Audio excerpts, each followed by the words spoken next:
Okay, Sam. Hi, folks. Having a good day today. Let me be the first welcome you to Autism Rocks and Rolls. Now, before we begin, I must know that I'm not a doctor or psychiatrist. If you're diagnosed with autism, please see a physician. At least based on my experiences. I also on the right to the intro and outro. They're found on ytmp3.com. I also have a mission statement I'd like to review with all of you, if I can find it. And I found it. All right. So the mission of Autism Rocks and Rolls is to take the stigma off of autism and other conditions that may think are disabilities. People on the spectrum are not broken and do not need to be fixed. Those who have conditions or abilities aren't to be pitied. There's nothing to be sorry about. I also have some people I'd like to thank. Actually, no scratch. I have some paid for the following. Dean and Night Owl deserves a special thanks for their considerate donation for shirts for our gala and their superb print abilities. This is the only one of the main reasons I want to emphasize them. Night Owl Promotions has been in operation in Ellettsville and Spencer, Indiana for 20 years. The most gifted and dedicated individuals work for this family-run company.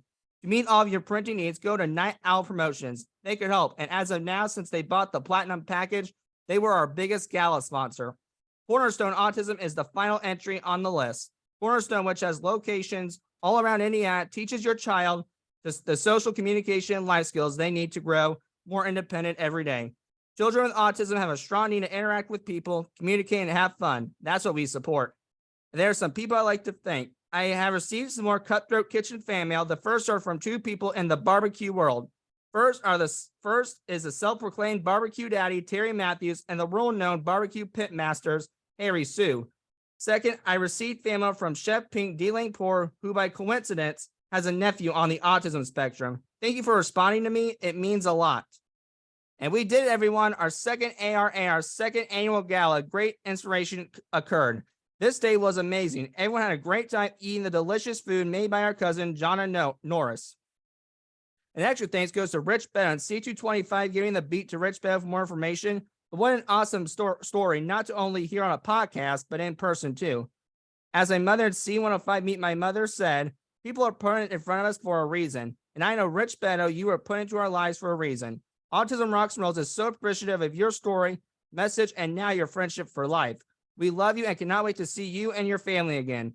Another thing goes to the ARAR Board of Directors for helping us through the day. We would not be able to do this without you. Something else to quickly mention that was discussed is at our monthly board meeting is that we are still selling the stone color t-shirts that were at our gala, and they are only $20 donation. Be sure to get them. Plus, I need to thank our volunteers, Jake Harris and Nicholas Clement, for volunteering for us. Finally, an extra thanks goes to everybody who helped out, and WTHR's own Jalala Brooks, who did a story on this event. And we thank everyone who came. I hope everyone enjoyed themselves. Late last month, I returned to the Niagara Falls, Canada to address the 2023 Asset Conference. I had a great day catching up with some old acquaintances while also making new friends. Along with making contacts, I also discussed my objective and how technology has saved my life while telling my narrative. Judy deserves a special thanks for welcoming us back. Last week, I did a new networking event called Global Online Speed Networking, which was through the Explore Pro Tech team. Even though I had to leave early, I made some connections and some pals. And since the last episode, I have been on several podcasts. I was on the Beyond the Lines podcast with Jason Davis, Copa Chill podcast with Ronald Martin, the Magnificent podcast with Dr. J or Karanja Kubowski, and the Gallup Speaks podcast with Gallup TSD. What awesome podcast to listen to. Now, today we have someone kind of cool, Louis Marinucci, a man who figuratively lives under the sea. And despite being on the autism spectrum, Mr. Marinucci takes water therapy because he enjoys diving and the underwater environment. Louis is an online streamer and YouTuber just like myself in the media world because that's what we're both involved in. Louis also supports kids who are autistic because he is a spokesperson or an ambassador for Diveheart, an organization that teaches children with disabilities how to engage in water sports and dive therapy. Finally, because Louis is a merman today, we are making history. This is the first time I've ever hosted a merman on Autism Rocks and Rolls. So let's welcome the intriguing but great Louis Marinucci. Louis, how are you doing, my friend? Hey, Sam. And it's Louis Marinucci, by the way. That's okay. Marinucci. Yes. I'll remember that. Marinucci works. Exactly. So Italian, but no big deal. Thank you so much. I appreciate that. So my first question to you is, what does having autism mean to you? Well, It can be awkward, it can be odd, but in regards to being autistic, it can be a gift and it can be a curse at the same time. Oh, I agree with you. I think we all have hard days, but there are some great days that people I wish would see more often.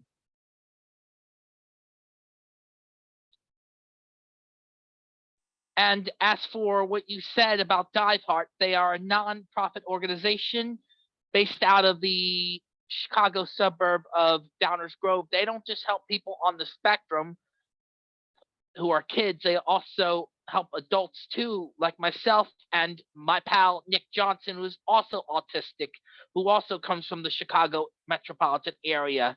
Now, as for Diveheart themselves, they also work with people in wheelchairs who've been in car accidents, quadriplegics, for example. They've also worked with veterans, wounded warriors, essentially, those who have PTSD. And they also go on trips to places like Bon Air, Cozumel in Mexico. They also have been to Key Largo. They also been to Honduras. Wow, that's a lot of places. And I looked at their organization. It is phenomenal. I do have some more questions about that later. But I do want to know, what were your initial thoughts when you learned that you had autism at 12 years old? Well, it was kind of strange and all because I was diagnosed with ADHD at around when I was 6 years old. I mean, younger actually, maybe not six, but maybe when I was like a toddler. My parents knew that something was wrong with me ever since I was a kid. Right. But who said something's wrong with you? You're doing Well, pretty good for yourself right now, if I say. well, I'm talking about the way I was behaving back then. Oh, okay. How are you And behaving back then? well, I kind of got in trouble and such, but I'm not going to get into that. I'll tell you a little bit more about me later. But as for how did I find out I was autistic at 12? Asperger's syndrome. My father and mother discovered it by complete accident, pretty much. And the therapist I was with diagnosed me with it. What do you mean it was by accident? Could you go into details with that a little more, please? Because they were looking up my condition, that's why. Oh, okay. I understand now. Yes. Okay, that makes more sense. Now, based on being on the spectrum, how do you think a brain with autism operates? Well, I have my moments. Like I can have meltdowns, for example, because like this week has been a terrible week for me because I tend to have meltdowns over sports, which is something that's beyond my control. And I also have my good moments where I'm very intelligent. Gotcha. And I can hear that. I feel like that some days too, when we have our, I call them autistic moments, or as one of my previous guests said, C216, what was it called? Lifting Autism with Jeffrey Snyder, Philip Sage, Ron Sanderson, and T-Ice, but he said he calls them honey badger moments. So I guess you can reference it to a honey badger. So when we're having our honey badger moments, yeah, it doesn't make you feel good because I think some days you want to control it, but mentally you just can't. Yeah. Am I allowed to swear on this podcast? If not, I understand. Any word but the F word and the R word. Any others, I don't care. All right. Yes. As they say, shit happens. I would agree with that. I would have 100% agree with that. And I think we have a hard time learning that. I still learn that to this day. Now, I also want to tell you about how I met Galit. Because as you know, I am a scuba diver too, and I'll tell you more about my diving history.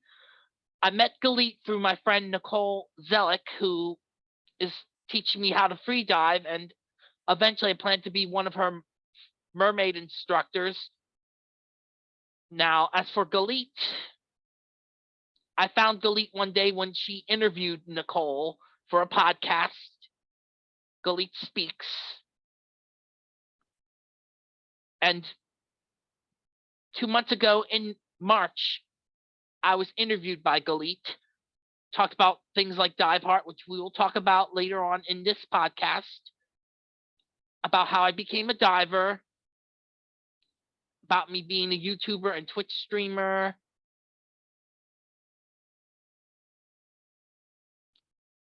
And that's all.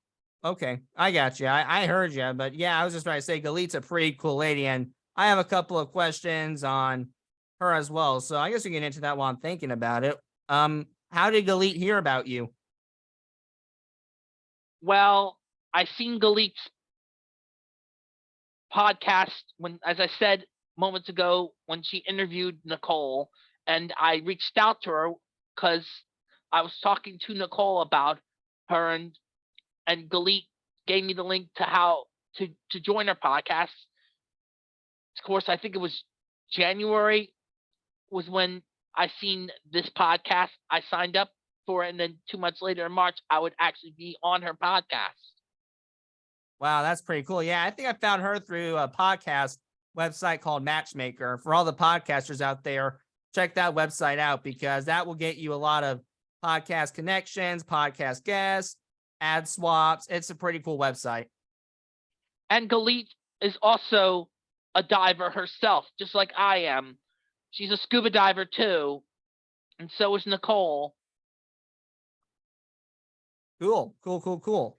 And I'm curious about this. So, what is the most rewarding and the most difficult thing about having autism? Well, I can't think of any at the moment. If you mean like responsibilities, yeah, responsibilities can be rewarding, but sometimes they can be difficult and be a burden. I can actually agree with that. I think That as we get that older, doesn't mean I don't puberty's want changing. responsibility. That doesn't mean I don't want to be an adult and don't want responsibilities. Still got to be an adult though. Right, but there's a limit. Exactly. I get overwhelmed. I 100% agree. I think sometimes even like having to do this podcast and the academic work because I'm in college, a fun fact for the listeners, and I definitely am excited for it. But there are some days where I'm just like, oh my gosh, how the heck am I going to make it through today? Yeah, even making YouTube videos can be overwhelming sometimes, and even streaming on Twitch can also be overwhelming for me, but still fun and rewarding. Oh yeah, hands down. I smile each time I make an episode. So And now, oh, go ahead. just as being a diver and being a merman is also rewarding too. Go ahead, continue what you were gonna say, Sam. Okay. What advice would you give? Yeah, yeah. What advice would you give to someone who just learned they had autism? Well, just hang in there. It's gonna be fine. I mean, you're gonna have your good days. You're gonna have your bad days. It's not your fault. It's just something that happens, you know. And I like that. Just something that happens. That should be on a t-shirt right there, first of all, I think. But second of all, I like that because you're right. Like you said earlier, pardon the French, but shit happens. I mean, life can sometimes not be the It's nicest to okay. us. You're hitting us by going uphill on the roller coaster. And when you were going uphill, seeing that view, it's kind of scary. And we're seeing a view too, but maybe it's a little bit higher than we're making it.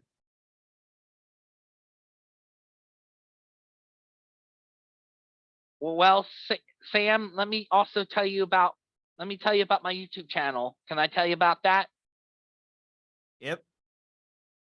My YouTube channel is called Lewis's Adventures, which I started in 2015 because I wanted to return to scuba diving because at the time I had an upcoming Disney World trip, which of course I had a 9-year hiatus in diving at the point, and I was also had left cheerleading, which I was in from 2010 to 2015. Let's just say things between myself and the owner of the organization that I was in, who was also one of my coaches, we didn't see eye to eye, but time did eventually heal the wounds.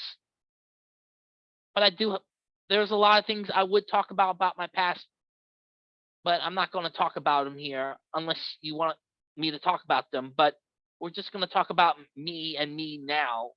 Anyways, I had gotten a lot of ideas on how to become a YouTuber. Ever heard of the YouTube channel Cinemassacre and its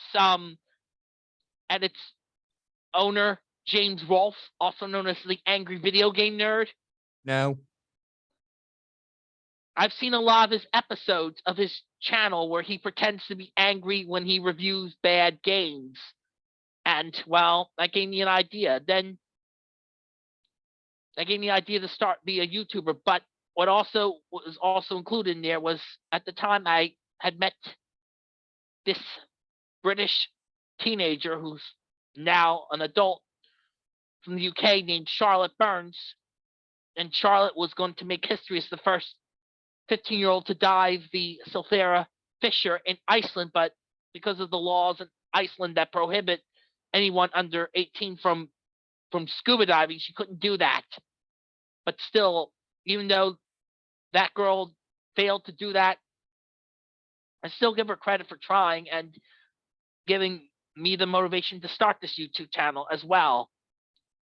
And I'm very happy for you, man. I mean, you took on an interest and you just pivoted, because that's what I did with my media club. After I joined my high school's media club, that's when I found out about the podcast. And I just knew right away, this is what I want to do. And I did it at 16 years old. I was headstrong and no one stopped me.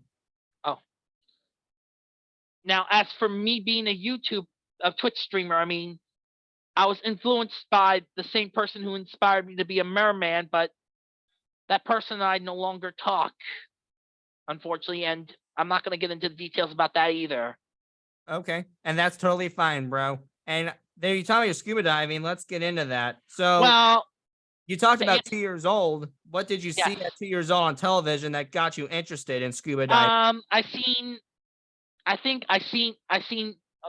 a couple doing a backward roll into the water with scuba gear on and then swimming underwater, breathing through the regulators.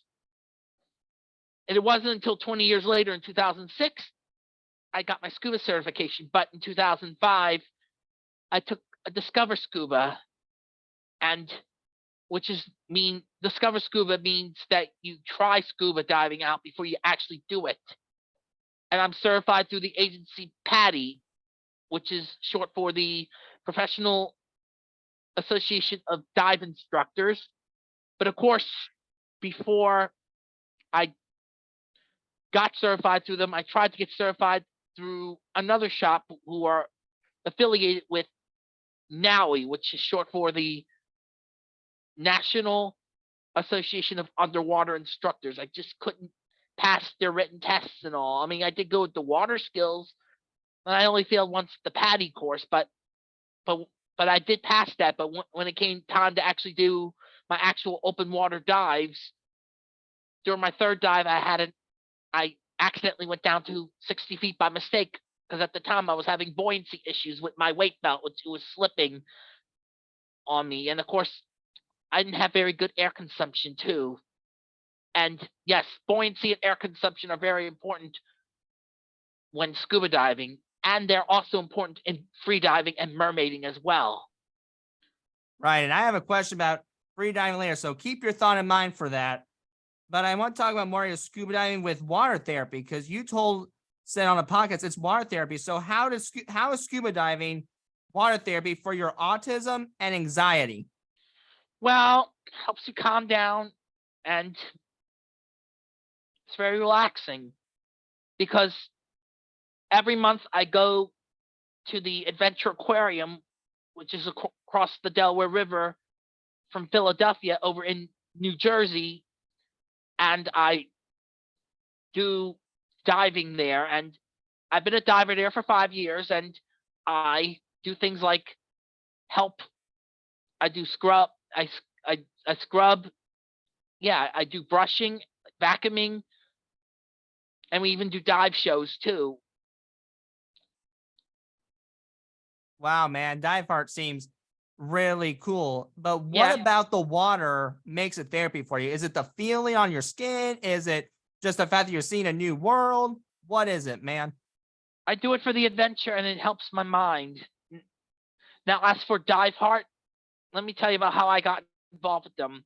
1 year after my Florida trip to Walt Disney World at Epcot, there were other people I was starting to meet in 2015 on Facebook, and one of them was a woman named Wendy Crown, who I call my scuba mom and my mentor. She got me into Diveheart because she was friends with Jim Elliott, and of course, I had to raise the money for it. Took months. It was just, and then I had to get my passports and other shit, and then went to Cozumel in December 2016, and let's just say it was my first time diving in the sea. It was my first time doing. It had been 10 years since I went and got certified. But here's the thing, Sam. Like when I got certified to dive, I had a bit of trouble with water getting in my mask. And I was also still having some of the same issues I had when I was getting certified. But as I kept diving, things got better and better and better and better. Right. And you learn to adapt, right? Yes. And I want to actually ask you a question about that. So you told me Diveheart taught you to adapt. How has Diveheart taught you to adapt? Well, remember I told you about how they also work with people in wheelchairs? Yes, sir. As for when they get on the boat, it's usually people in wheelchairs first. And then when they get off, they are always the last ones to get off the boat. Just gotta be patient when it comes to them because it's usually them that get on first. Right. And you told me that was one of the issues you had. So how do you work on being patient? Well, let's just say it's not easy because I tend to be impatient when it comes to waiting for buses.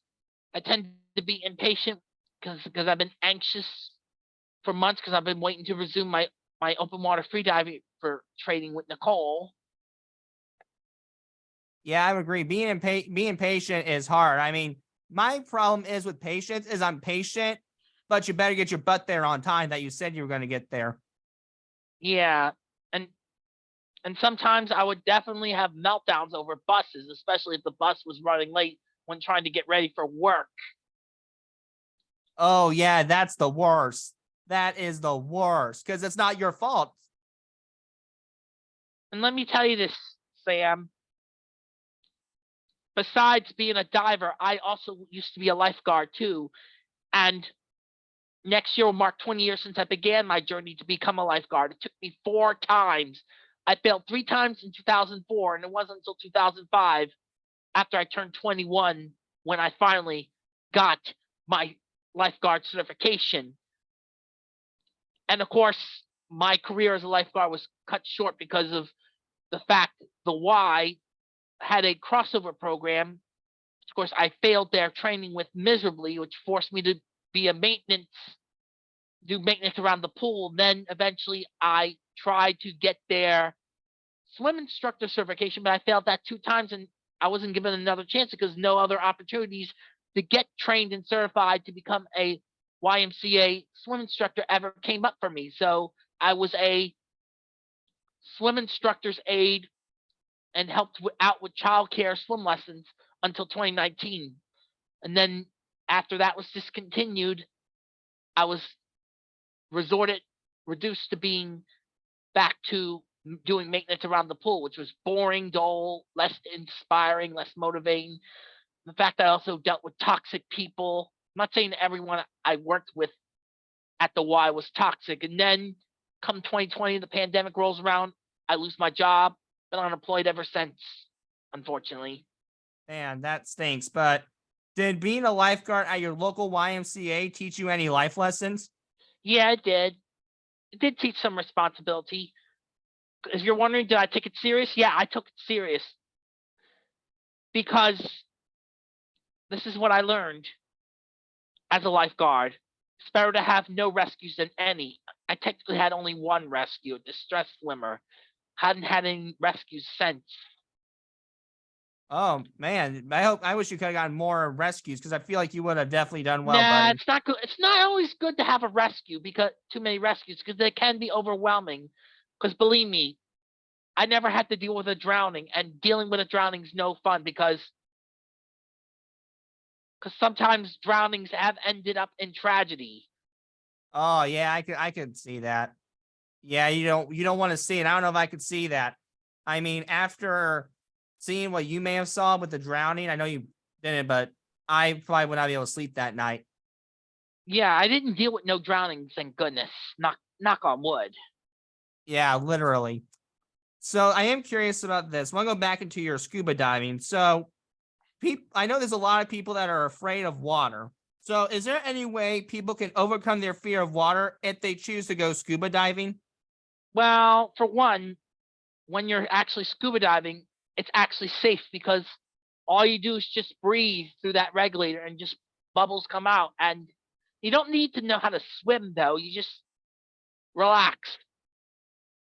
Right, I like that. Relax. And I feel like the water can give you that sensation, and seeing the reefs and this unique world that you can't see up above land is pretty phenomenal, I think.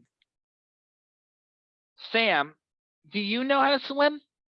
I do know how to swim actually. I learned at what age did I learn? I didn't learn for a long time, but I think it was in my double digits when I could stop doggy paddling.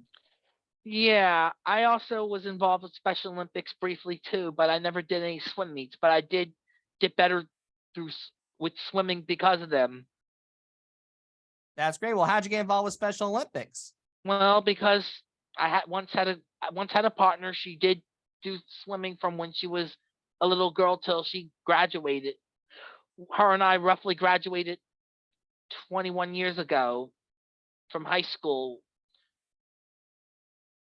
Wow, that's pretty good. Do you still keep in touch? Yeah, we're just friends now. Um, Cool. I broke up with her, but I'm not gonna get into details about that either. Oh, I thought you guys were just buddies the whole entire time. I didn't realize you We're still guys were. friends. We're Oh still yeah, friends. yeah, I understand. I just didn't realize you were boyfriend and girlfriend. I thought you were just friends and there was no boyfriend and girlfriend at all. So that's what Nah. I totally misunderstood. That was on me. Well, the person I had a falling out with, we were just friends. But as I said, I'm not going to get into too many details about them Right. Totally because that understand. person,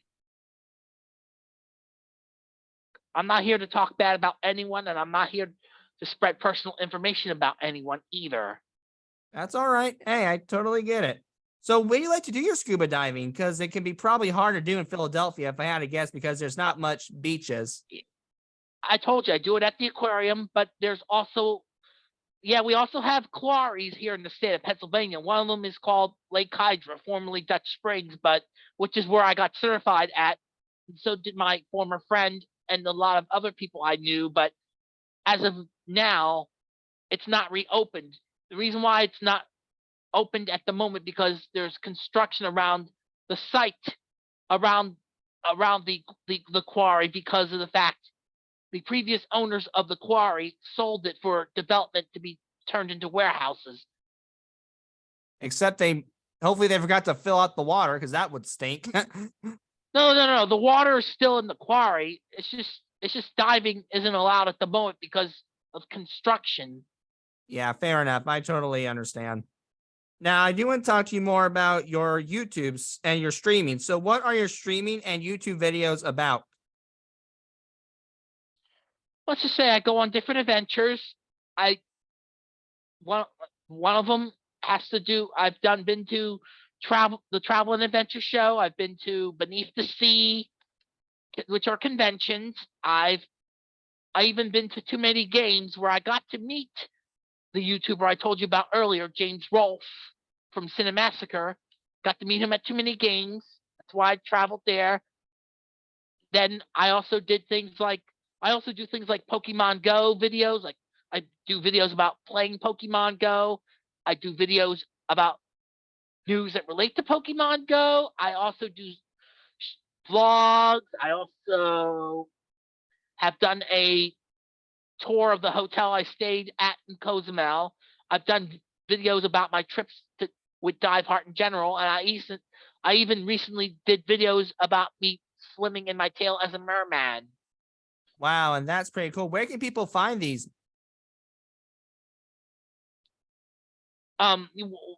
What you want me to post a link in in the chat? Go ahead and also tell me. Okay, it's youtube.com/Louis Adventures. Okay, bro. I will make sure to put that in the show notes, and we'll make sure people get them. We'll get some new listeners. I mean, new viewers Now, for you. Excuse me. as for my Twitch channel, I stream on there and I play games, and I will post the link to that in the chat too. It is twitch.tv/Lou Adventure. All right, bro. I think people heard you, and I bet after this episode airs, you're gonna get some new viewers because people are probably gonna fall in love with you, man. I already have. If that makes you feel any better. As for my Instagram handles, I have 3 of them. One, my personal one. Then I have my YouTuber one and the one for my merman, for my mersona. Okay, I'll make sure to do that too. And speaking of mermaning, I want to learn more about that. So how'd you get to be a merman? Mermaiding? Yeah, mermaiding. Sorry. How'd you get to be a merman?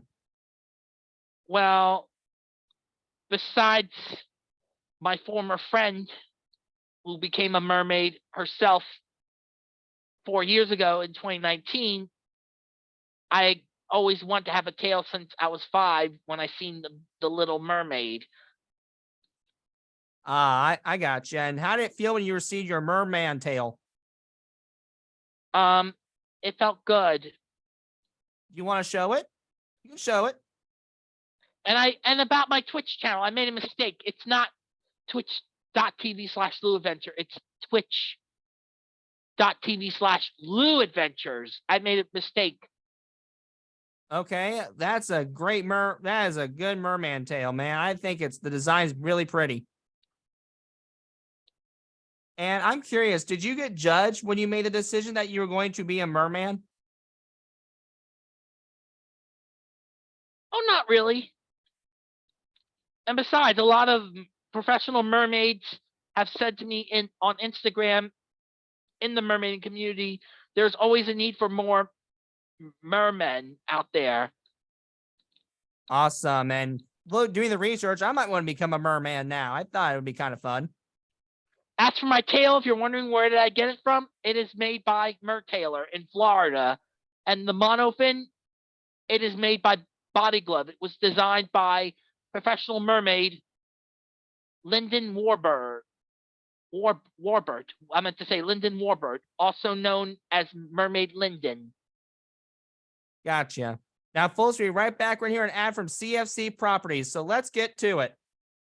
Autism Rocks and Rolls is proud to announce our newest sponsor, CFC Properties. Located in downtown Bloomington, Indiana, CFC Properties has an extensive portfolio of commercial, industrial, residential, and hospitality real estate composed of award-winning properties. CFC Properties is committed to preserving the past and creating a better future by engaging and enriching the community through growth, philanthropy, equality, and education. The company strives to be a positive role model to its employees and the customers they serve. A big thank you to CFC for their continued support of Autism Rocks and Rolls. All right, folks, and you might not be hearing UFC, but you'll be hearing CFC. So, Louise, you also told me that you have ADHD. So, and that is personal to me because I have ADHD too. So, how does ADHD affect your life? Well, being neurodivergent can have its advantages and disadvantages, because when we're being as neurodivergent, sometimes people who are neurotypical can sometimes not understand us. Right. And I agree with you. And I think sometimes people don't understand that with the ADHD. Like, I can't sit down still because if you notice me right now, I'm moving a lot, like having to do this, go back, here, back. And I just can't sit still because it metaphorically hurts. It feels like I'm sitting on a hard rock. So I can totally get being neurodiverse, as you said. And of course, let me tell you this, besides being part of Diveheart, and I'm also part of this other organization called the Diversity Initiative, which of course it's ran by Nicole and Galit, and it's for those who are not just neurodivergents like us, but also those who are part of the LGBTQ community. And yes, I happen to be asexual. Oh, okay. Okay. Thanks for sharing that information. I bet a lot of people will be moved by you sharing that. And I learned something new about you today. So that's pretty cool. Now, I do want to talk to you more about you stated Thank on. you.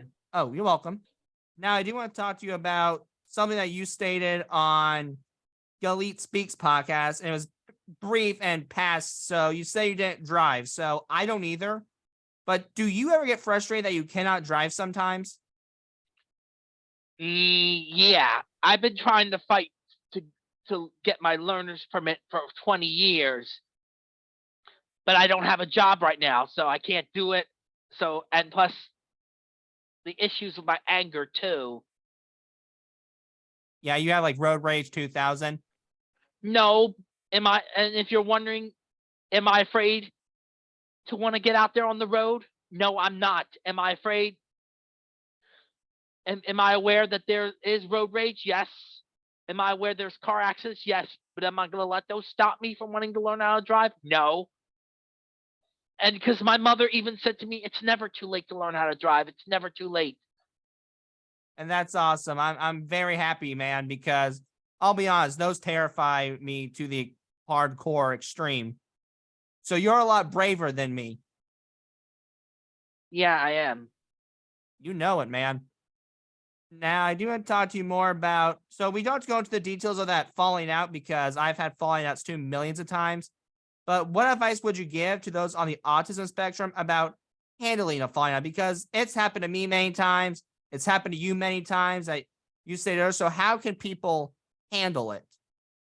Well, takes time. I'm going through the various stages, like started with sadness, currently going through the anger, and so it's a slow process. I'm trying to get that person out of my head, try not to think too much about her. Right. And that's hard to do because you want it to work, but you know, at the end of the day, it's just going to be, oh, I tripped over the tissue. Yes. And I totally understand that, man. I mean, I felt that way too, except I think the anger sometimes takes a while longer to get out of our heads. Yeah, that it does. It really does, man. Now, I want to talk to you more about Pokemon Go. So when did you get into Pokemon Go? Since it came out in 2016. Oh, so you were like one of the first people who saw it. And we're Yeah. like, oh my goodness, this is amazing. I thought I'd load it on my phone to show you. Yeah, we see it. Looks pretty cool. So, if you had to pick, what was the best Pokemon you caught in Pokemon Go? I'd have to say maybe Pikachu. Got plenty of them. Oh wow, is that your favorite? It's my Go ahead. favorite. It's my favorite electric Pokemon. But if you mean what's my favorite Pokemon in general, it has to be Squirtle. Oh, Squirtle? Yeah, I've heard of him. Yeah. He's a good one too. I can see that. He's pretty cool. I gotta be honest though, my style with the Pokemon, because I am a little bit of a Pokemon fan myself, is the fighting type. So my two favorites at the Pokemon were Sock and Throw. From Gen 5. Yep, exactly. Two of my favorites. Can't beat them. Now, as for I'm a water type trainer because after all, I am a water baby. I'm a Pisces. Okay. So if you think you were a Pokemon trainer, you're telling me you'd be a water type guy? Yes. Oh, I could see that. I could see you being a Pokemon trainer and telling them, all right, Squirtle, use Water Blaster. It's Water Gun, actually.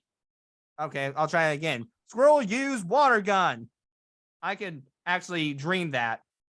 Is that one of your other lifelong dreams, is to be a Pokemon trainer? I wouldn't say that though. You're doing it maybe a hobby, right? And here's from my Mersona in Pokemon Go last year when the mermaids, professional mermaids of Wands and Wishes, came to the Adventure Aquarium where I dive at. I took this one for that. Wow, that is pretty cool. Hard to see though, but it still looks good. Yeah, that is my Primarina. Wow, that's pretty cool, man. Now, folks, we'll be right back. We're here an ad from the Doug Flutie Autism Foundation. So let's get to it. At the Doug Flutie Autism Foundation in Massachusetts, people are receiving hope. The organization was established in 1998 by Doug Flutie, former quarterback for Boston College and the NFL, and his wife Lori, in the memory of their son Dougie, who was diagnosed with autism at the age of 3. The goal of the Flutie Foundation is to improve the quality of life for those with autism and their families. The biggest action they like to do is give grants and host their annual Stars on the Spectrum golf event. Our goal is to offer chances for physical and social activity outside of work or school, a path for education or employment during the day, and the resources needed to always feel safe, supported, and informed, the Doug Flutie Jr. Foundation says. Make sure to visit them on their website, www.flutiefoundation.org. That's www.flutiefoundation.org. Or follow them on Facebook, Instagram, Twitter, or even YouTube to see all the stars they have to offer. And you never know, you might be able to meet one of their stars if you are so kind and they allow you to do so. Finally, if this was a testimony, this would be my testimony for the Doug Jr. Autism Foundation. All right, folks, we're back, and you never know, you might meet Doug Flutie. So now, Luis, I want to know this. So you are cheerleading. You briefly mentioned that earlier. So what made you interested in cheerleading?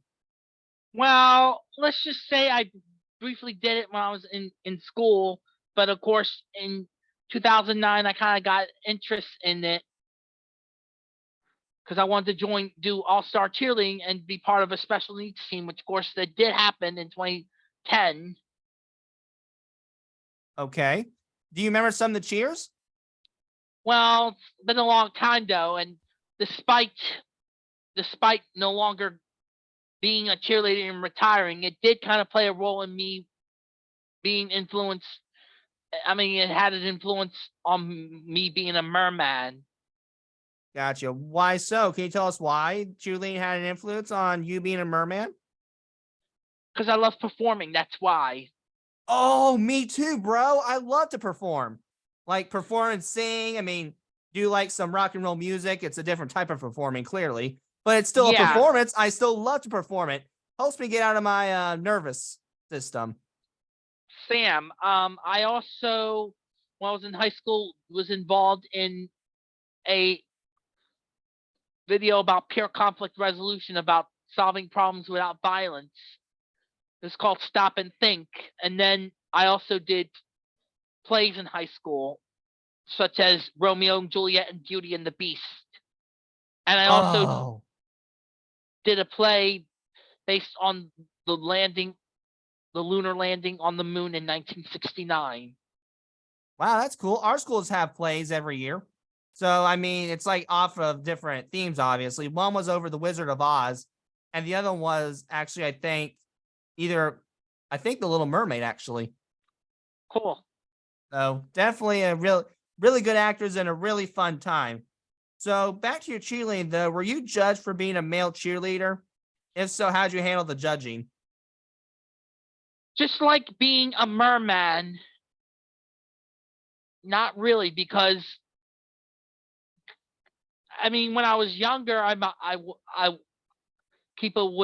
my parents were worried people were going to make fun of me. But as I got older, I didn't care. The same goes. I also apply that with being a merman too. I agree with you. Not caring what people think of you, I think, is the key. Let me try again. Not caring what others think of you is the key to life. It really is. That it is. I've learned that the hard way because I cared what people thought of me for 15 years. I was never happy. But when I stopped caring, it's almost unexplainable, but I'll try to explain it the best way. It's like this fox kind of grew out of his shell. Yes, you shouldn't give a shit about that at all. No, Not at all. sir.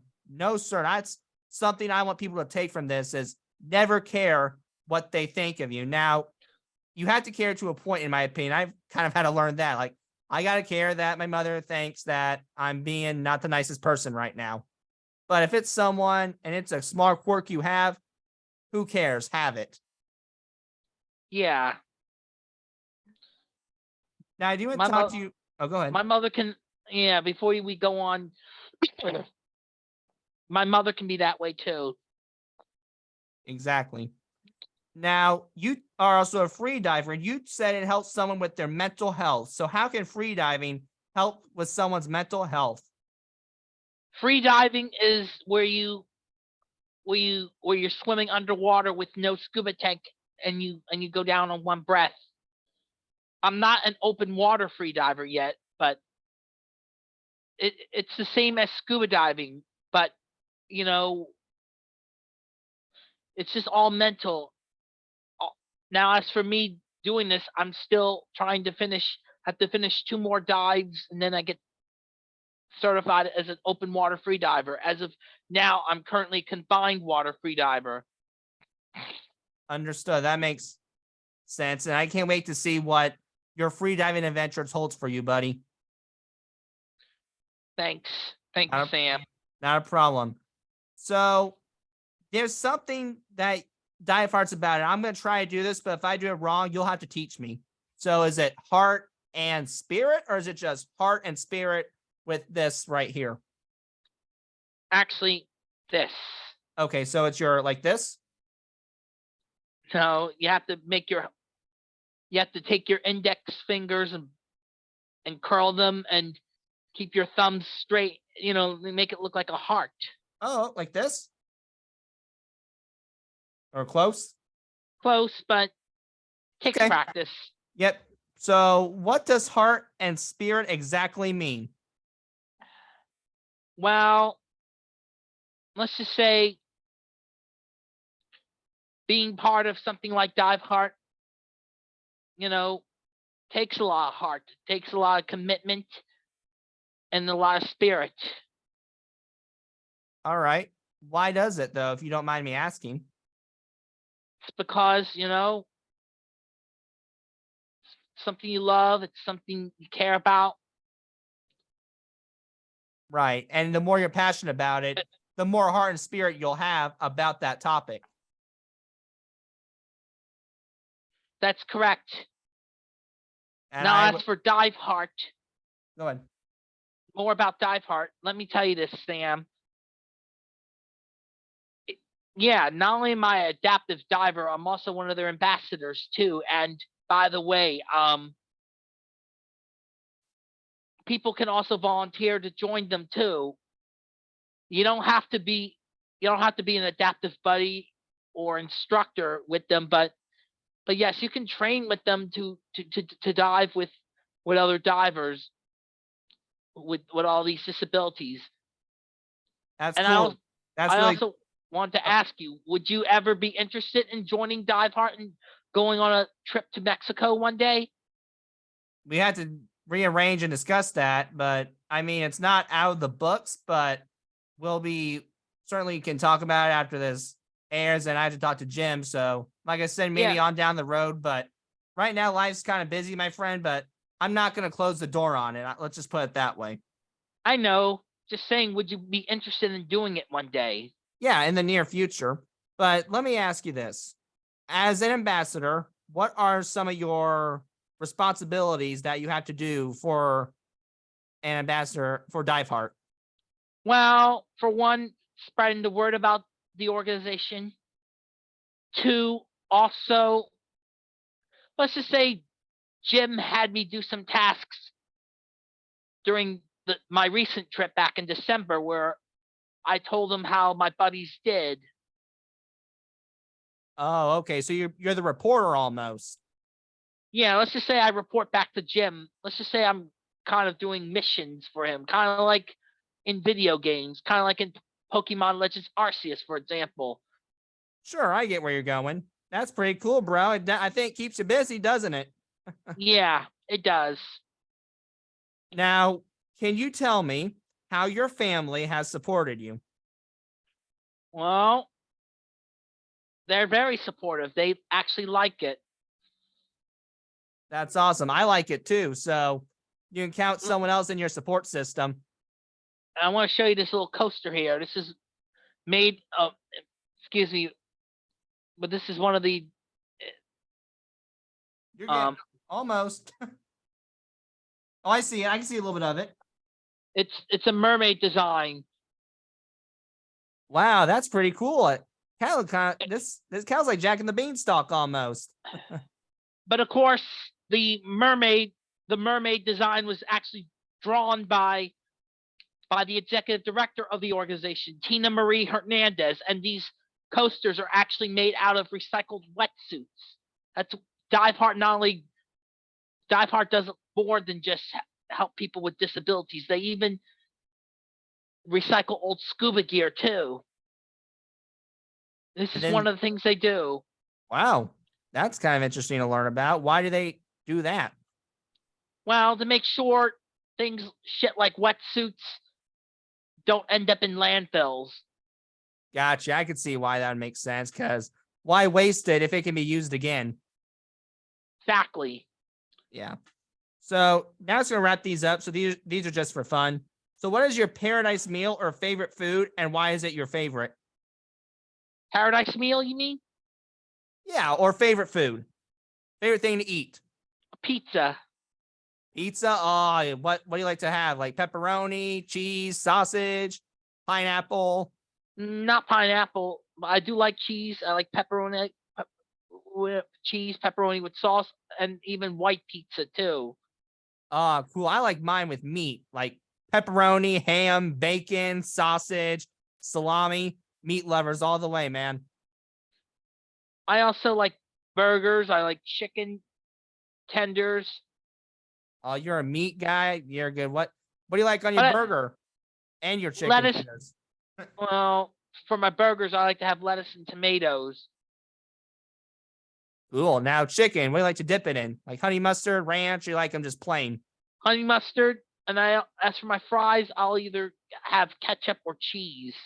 Yeah, cheese. You can't go around with cheese fries, bro. Now, what is your favorite movie or TV show, and why do you like it? I'll give you a couple examples. Mako Mermaids on Netflix.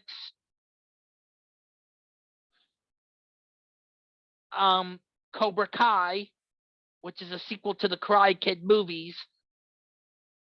As for movies, the Star Wars franchise. Oh God, are you celebrating Star Wars Day? May the 4th be with you. Oh yeah, I'm watching Star Wars Visions Series 2 on Disney Plus as we speak, but not at the moment, but I will resume it after we finish this interview. Cool. I'm excited to join you at some point. I'm not a big Star Wars guy myself, but you know what? As long as you're happy with it, I'm happy with it. So now, what's been your favorite vacation that you've ever taken, and why did you enjoy that vacation very much? I'd have to say Cozumel because I'd never been out of the country and never been out of the US and never been to Mexico. Okay. I don't think I have not been to Mexico yet, but that's definitely, if it's a safe zone, I wouldn't mind going there. Sam, I never got to tell you about. There's something I never got to tell you about me being a merman. Go ahead. I mean, there's more to that actually. Besides what I told you earlier, one of my goals is to eventually get certified as a PADI or NAUI mermaid and eventually become an instructor to teach mermaiding. Well, what do you have to do to get there? What are some of the steps left? Well, being a free diver for one. Two, I mean, it is essentially falls under the category of skin diving or free diving light. That's what I was told. I hear you. Well, man, go ahead. Now, as for places I want to swim in, let me tell you this. I did my first swim 2 years ago at a friend's pool up in the Andorra section of Philadelphia here in Philly. And then last summer I went to during my trip to Wildwood, I got to swim in the motel pool. And then during my trip to Cozumel with Diveheart, I got to swim in the grotto or lagoon, which of course the saltwater pool, respectively, where we enter the water when we do our shore dives at. I got to swim in that in my tail. I've swam 3 times in that tail so far. That's awesome. You know, we have a creek here. If you want to come down and swim in a creek with your mermaid tail, we'd be happy to host you sometime. Well, I'd have to feel comfortable about that, though. Yeah, no one in this family would judge you for it. I'd make sure of that. That makes you feel better. One of my goals is to hopefully swim in the springs down in Florida one day. Oh, yeah. You should. Oh, I know where you could swim. Have you swam in Destin, Florida? No, but I plan to swim at Alexander Springs. Well, I'm just saying Destin, Florida. It's kind of close to the Gulf of Mexico. Maybe you could try to find an area to swim there. Alexander Springs is where I am part of the mermaiding community. I'm part of the Florida Springs Mermaid Group. The reason why I joined that is because I want to eventually either move down to Florida, or when I visit the state and I want to swim with other mermaids and mermen in that group. But I'm also part of the Pennsylvania Mermaid Pod here in Pennsylvania. Gotcha. Well, I love Florida too, bro. I want to live there too because of just the heat and I don't have to worry about catching a cold. Yeah. Now, my final question is this. Are there any good memories that you want to tell our viewers about? If you do, why do you remember that memory the most? Now, before you answer, I like to end with like a sentimental memory, one that made you just feel good inside, and a funny memory that made you fall on the floor laughing. It can be with your mermaning. It can be with your family. It can be with anything you want to be. Your call. You want to answer it, dude. Well, it's kind of hard to explain, but I have to say when I went in 2015, my mother, was, touched by me scuba diving. That's a good one right there. When you make your mother's proud. And when she seen me swim my tail.